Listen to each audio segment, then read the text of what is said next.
Cloud, and here we go. Okay, welcome everyone to our parents panel for the Masa Israel Virtual Gap Year Fair. We're so excited to have such amazing panelists, and moderating this panel, I'm so excited to welcome my friend and amazing partner, Phyllis Folb, who's the Executive Director of the American Israel Gap Year Association. And please, please, please check out her new book. And without further ado, Phyllis Folb. Thank you so much, Scully. We're a proud partner of Masa Israel Journey for the past 8 years, and I'm very proud to be on this moderating this panel. And they're very much part of also our book, Find Your Right Direction, the Israel Gap Year Guide, that spotlights 60 of programs in Israel, all of many of which are Masa programs. So we're very proud of that. So without further ado, today we're going to be talking to a variety of parents that have students, either alums or current students on a gap year program. I think one of my also claim to fame is I am also a parent that had 2 students on a gap year program, and actually shaped my professional career because I was so impressed with the outcome and of that experience that after being a college counselor for many years, felt that I wanted to dedicate myself to getting kids to Israel on this life-changing experience. So without further ado, I'm going to introduce some of our parents. Jim Rosenberg, who has a daughter at Kolami currently. Marnie Heller, who has currently a son on Bar Ilan, XP, the Bar Ilan experience, but had twins. Your twins are boys, girls? Boy and a girl. Boy and a girl on Nativ. Right. So she certainly can speak to a variety of 2 different kinds of programs. And Johnny Ritz, who has a son who was alum, who had a son on World B'nai Akiva program, particularly the Kibbutz program. And Debbie Damasak, I hope I pronounced that correctly. Debbie, did I pronounce your name? No, you should have your right name said, okay? And has a son on Frontier Israel. So thank you all, and I'm excited to have you here. So I'm going to start with the following. I'd like you to go. I'm going to start with Jim, if you wouldn't mind, starting and telling us. What the program that your daughter is on currently, and we'll go around so that everybody can have a feeling about the different kinds of programs that you've experienced as a parent. Sure. Well, I'm also an alum because I went on a gap year program before it was cool to do a gap year in the mid-80s. Oh, well, there you go. So I can speak to that too. Too. But I was on a program called Machon L'Madachei Hutz La'aretz. It was based at Kiryat Moriah in Jerusalem. Masa program before Masa was Masa. My daughter's on a program called Kol Ami, which is a Jewish peoplehood mechina. And what's unique about her program is that mechinot, which are gap years essentially for Israelis before their army year service, their 3 years of army service. This is a program with both Israelis and peers, 18-year-olds from across the globe. The United States, Canada, Australia, Britain, Norway, and many other countries. It is a 6-month program with an option to continue. There's about 130 participants, 150 participants, I think, spread out among 4 or 5 campuses. Jillian, my daughter, is at Kiryat Yarim, which is a youth village outside Jerusalem. And there's about 30 or so participants. Most of them are Israelis, about 23 are Israelis, and 7 or 8 or 9 or whatever the number is are not Israelis. So it's a real immersive experience for her to be on this program. The other thing that's unique about this program for her is that among the 4 to 5 different campuses, hers is the only one that goes from English after 3 months to Hebrew for 3 months in terms of their instruction, their discussions, their conversations, and so forth. The other campuses are all in English during the 6-month period. It's a 6-month program, as I said, and then after 6 months, they have the option to continue doing a program with the Jewish Agency or other opportunities there.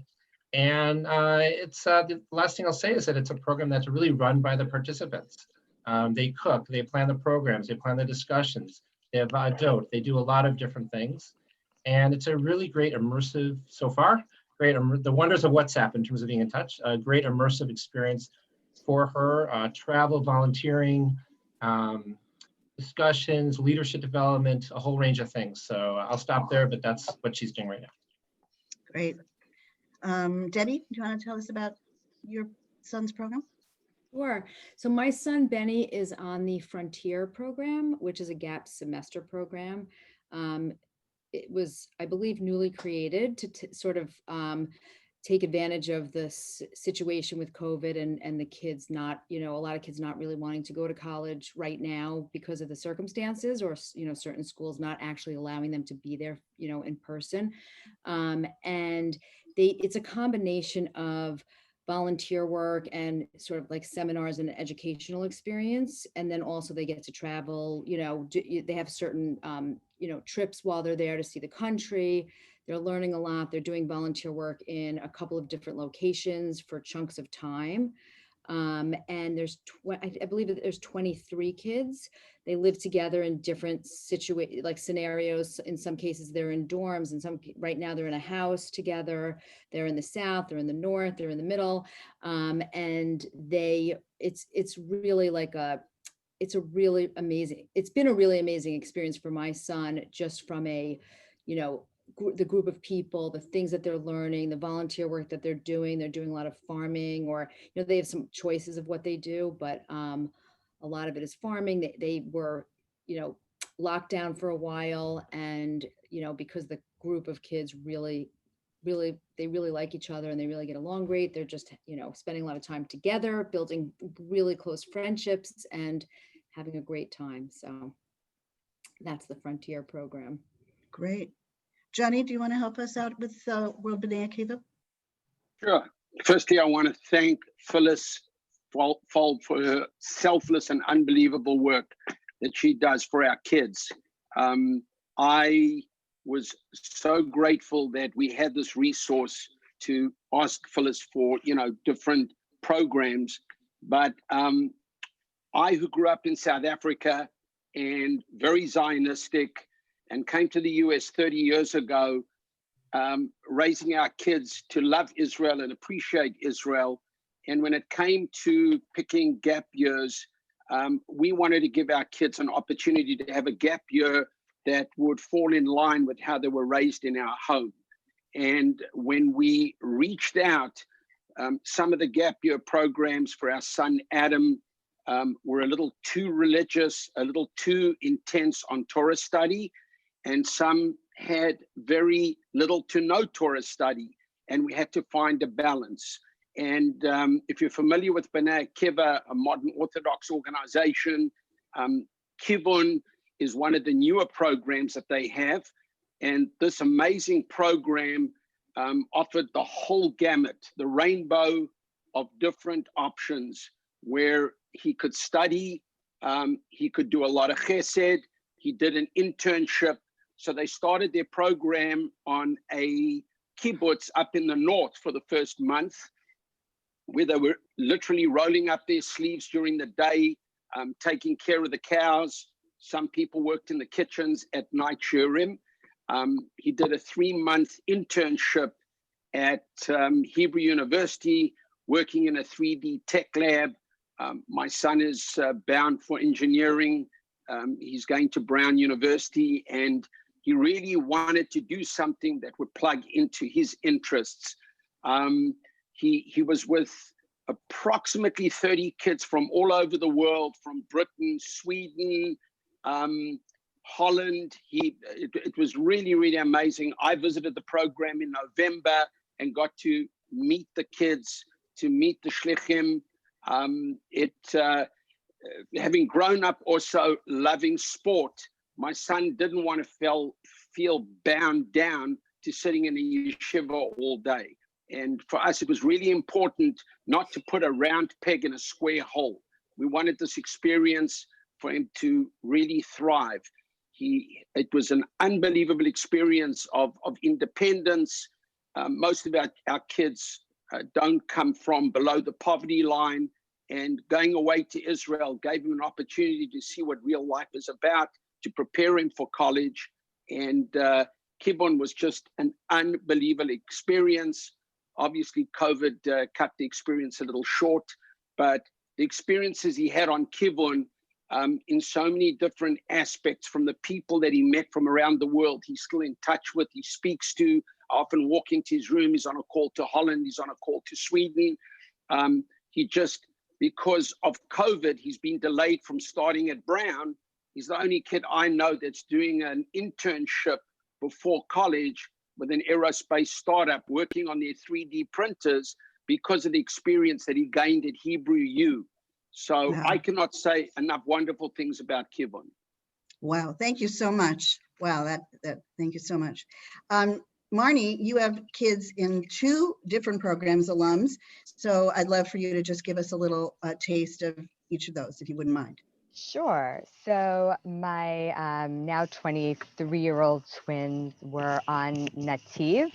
They, so my children all went to modern Orthodox high schools, to Ramaz and to SAR, both in New York.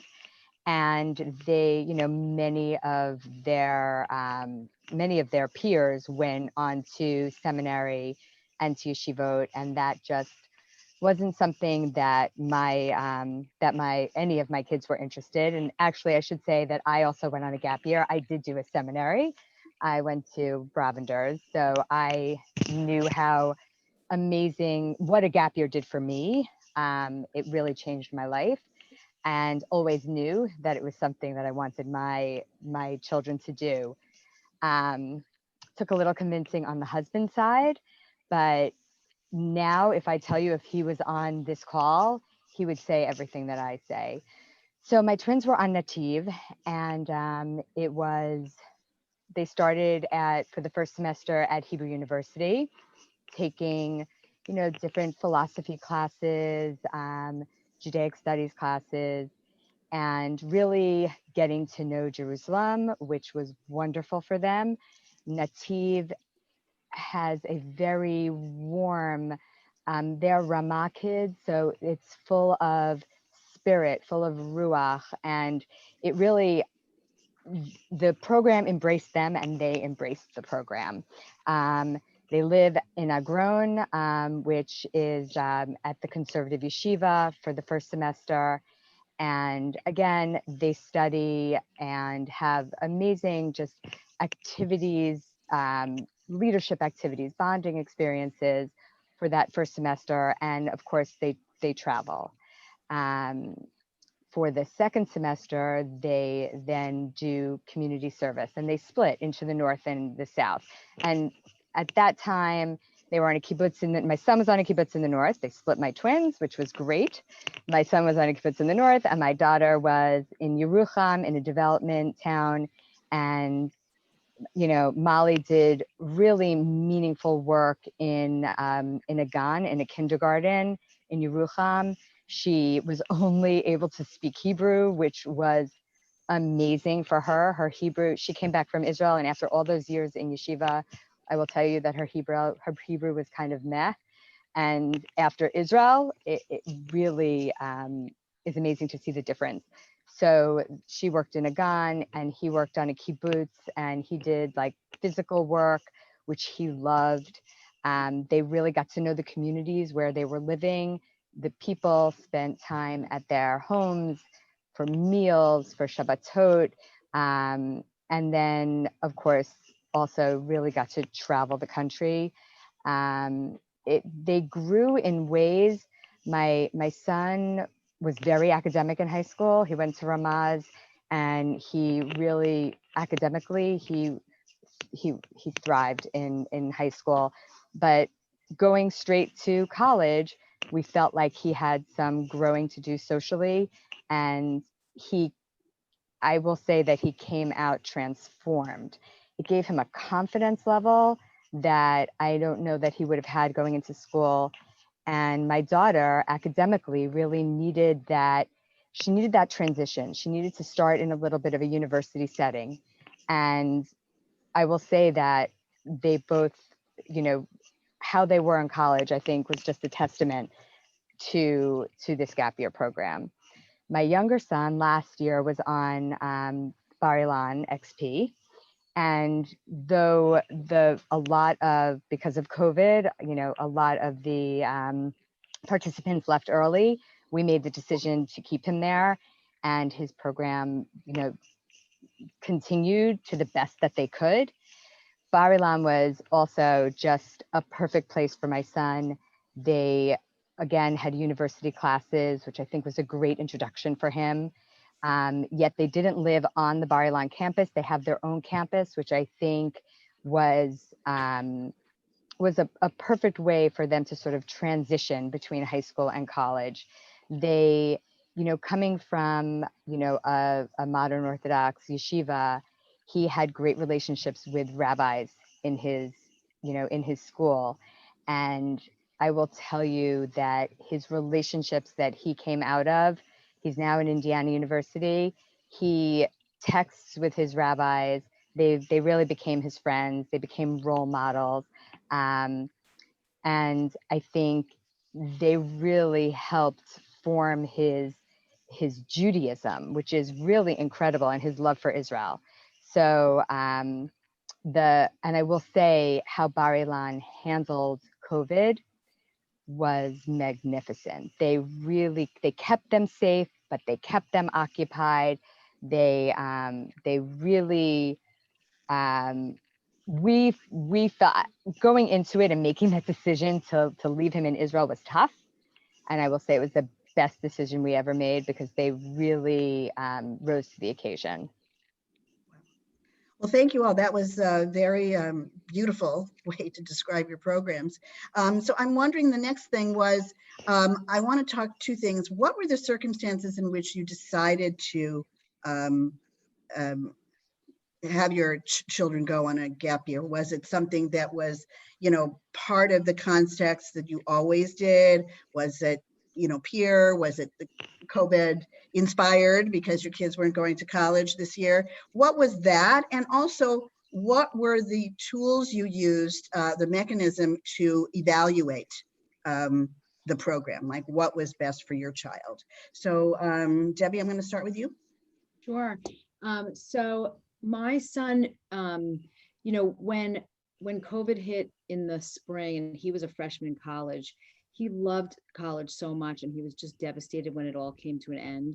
So when we were contemplating him going back, and he was contemplating going back, it just did not feel like it was going to be a good situation for him, because we were all afraid that he'd get there and it would also come to an end. And we live, you know, in a small apartment in New York City, and for him to be home, and I have two other boys at home, and just the whole big picture of what was going on, we just decided that a gap semester would be a great plan.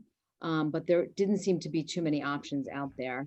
And we really, it was very much like a last minute sort of whim. I had seen Marnie had posted about Frontier, and I was like, oh, that sounds interesting. You know, we had lots of conversations with her. We learned about the program, and, you know, he just made a decision that this was just a much better idea than going back to school. And I will say that the way it's been handled, you know, they had to go into quarantine for 2 weeks when they got there, which, you know, a lot of people were worried about, like, how these kids going to handle it, especially my child, who doesn't always handle everything great. But he really, it actually worked out so well, because they were put with little groups and they got to become close friends with that small group of kids, while they sort of talk to each other through, like, you know, plastic shields to the rest of the group. And they just really bonded with the kids they were quarantined with for, you know, 2 weeks. And then they were, you know, joined with everybody else. And it was absolutely fine, at least for my child. I can't really speak for everyone else, but it seemed like everyone else really handled it well. And it was a good time to sort of get over your jet lag and just get to know each other. And, you know, it was just like a slower transition than probably what normally would have been. And I think, you know, the way I describe it, it took like one of the worst scenarios for these college kids who are really struggling through missing this, you know, college experience that they were sort of expecting and hoping for. And I think it'll turn out to be like one of the best times of his life. So like that, just that switch of, like, you know, dread to like the most amazing experience, you know, was just made the decision, you know, the best decision we could have made for him. Was it a group decision, and was it, or his decision? My husband and I were definitely, rooting for it, but we were sort of leaving it up to him. I mean, basically my thing was, you'll go back to school, you'll do something like this. You're not sitting on the couch. Like, you're just not staying at home. There's just no way. Because it's just not good for him mentally to be at home. It's just like, you just get into such a horrible rut. And his school was open and kids were in dorms, but they were, a lot of it was remote. He goes to a performing arts school. He goes to Emerson College in Boston, and most of their classes are experiential kinds of things. And he was on a radio show, and he was in a sitcom that they were filming. Like, all of that stuff went away. So there were so many exciting things about college that were just taken away, that he just would have sat on the couch and, zoomed into his classes that were not anything like what they would have otherwise been.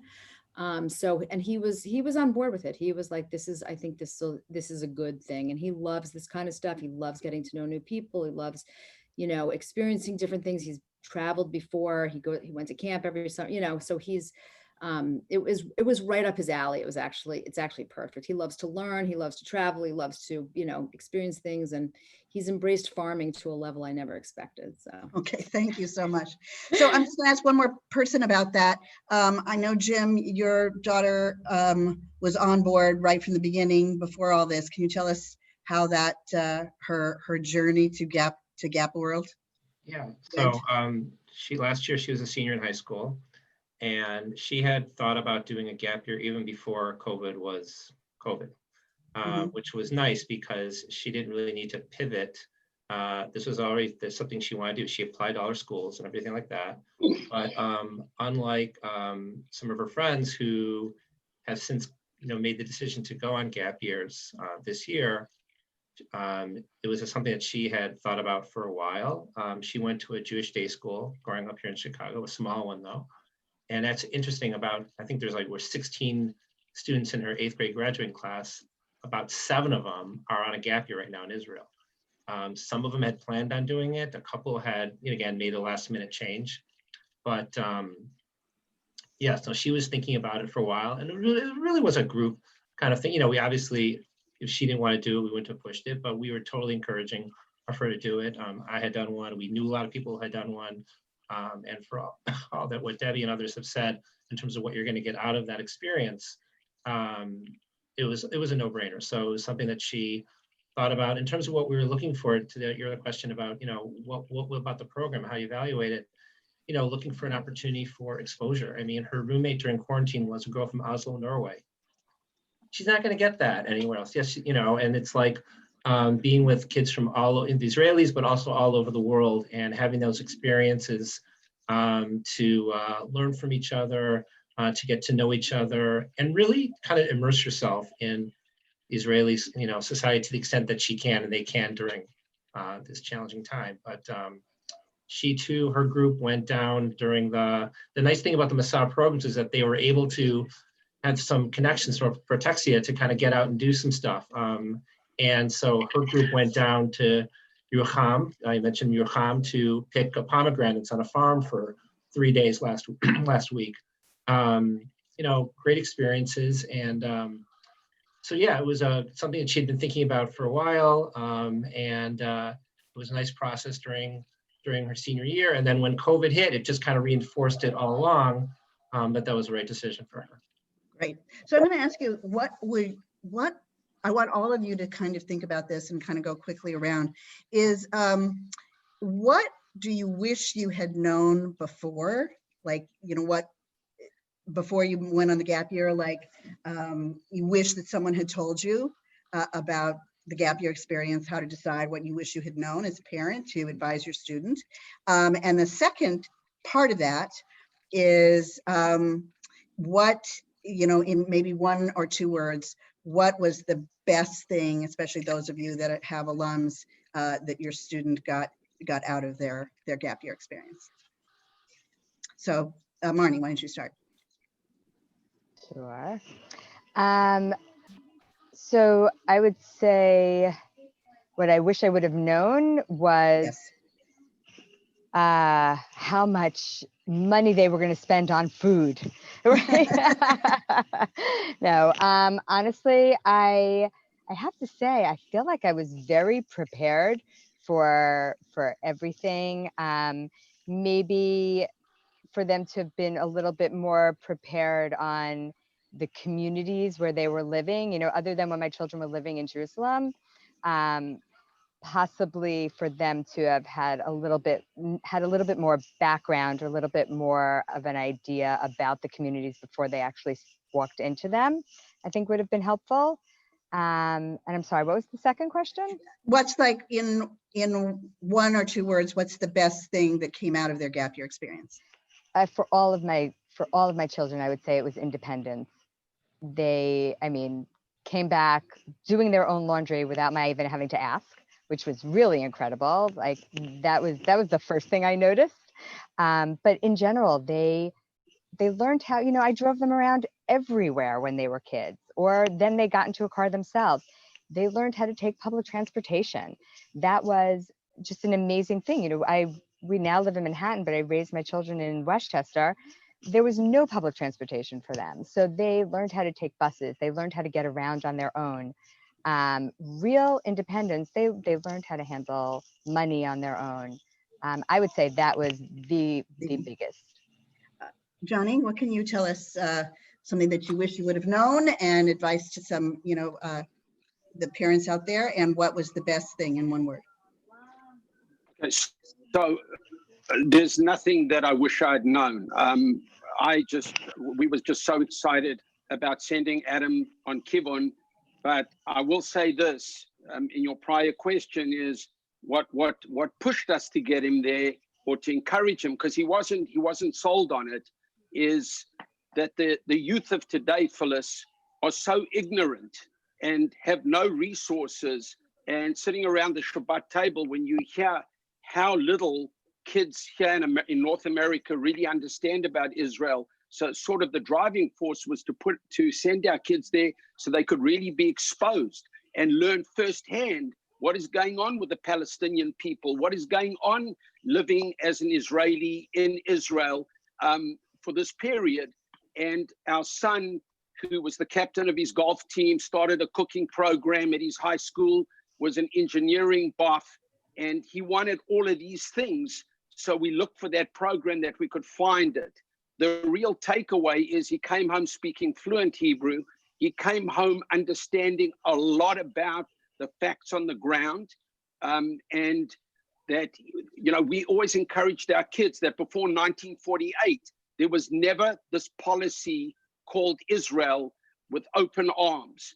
And our son has a much better understanding now that Israel is our home, and it's not something to be taken for granted. And that was really, really ingrained into him when he was on Kivon, and created such a love for Israel. He visited the Technion, which he may even transition there one day. So no questions that we had. It was just a matter of finding the different fits for Adam, and we did. Well, thank you so much. We only have a few minutes left. I want to just hear, maybe just in 1 word, what was the best thing that you take away, that came away from both your, Jillian's on it right now. So, you know, you don't know what the end result would be, but where do you feel that she's enjoying most? The same, both of your students are on it, and then we'll call it a day. So tell me Yeah, those I would two. say that kind of what was said about independence, about love of Israel, learning of Israel, the Hebrew. But I'd also say, you know, getting a break. I mean, Right. High school is a slog. It's rigorous, and you know, it's so nice to be able to like pause, take a break. Took care of all our college stuff, which is the advice, by the way, I'd give to parents if you're in high school. Take care of your college applications, you know, in the fall, and then you can apply to all the programs, you know, January, February, and everything. But I think just like getting a break and being able to live on your own, experience diversity of thought, of hearing different opinions. There's so many different opinions out there when it comes to, you know, as Johnny was talking about the politics there, about kind of what it's like to be in Israel at this time. And just like a love of Israel and Hebrew, and just really kind of becoming, as they grow into young adults, it's a huge building block. Debbie? I would say the thing I wish I knew before is how to extend it for another semester. We're working on it. And in terms of like the one word I think is for me or for him is enlightenment. I mean, in many ways, but he is grown up in liberal New York City and goes to a very liberal college, and liberal is great. That's the world he's chosen to live in. But just learning about, reality and taking away sort of like that ignorance to some degree, and really understanding, the deeper issues that go on in Israel and how they're viewed. I hate to say it, but in New York City sometimes, I think that enlightenment has been so telling for him, and really has opened up his mind a lot. Well, thank you all. I think this is going to be very, very helpful to the parents that are listening. And parents, please take the time to visit the booth at the fair that is going on right now. And, come to visit my booth at AIGYA, come and visit the Masa booth. Please look at all the programs. There's so many wonderful opportunities, and to really broaden your perspective and give your student the best experience of their life.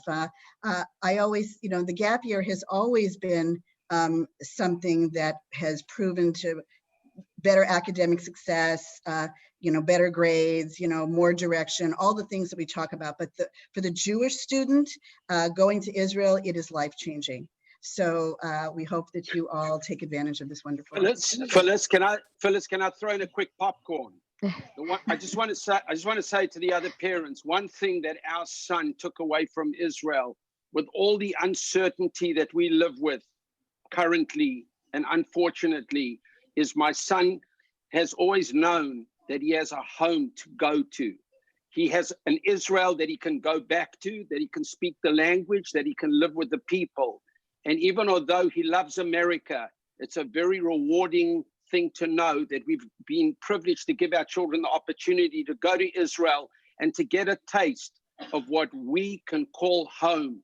Anytime Israel's got its arms wide open to the Jewish people. Absolutely. Absolutely. Absolutely. And that everybody should know that their children will then want to go back to Israel every possible chance they can, every school break, and that is a beautiful thing. That's amazing. Your kids haven't been, send your kids, because it's the greatest miracle that God ever gave to the Jewish people. Amen. Thank you so much. Thank you all. Thank you. Thank you. Okay, thank you.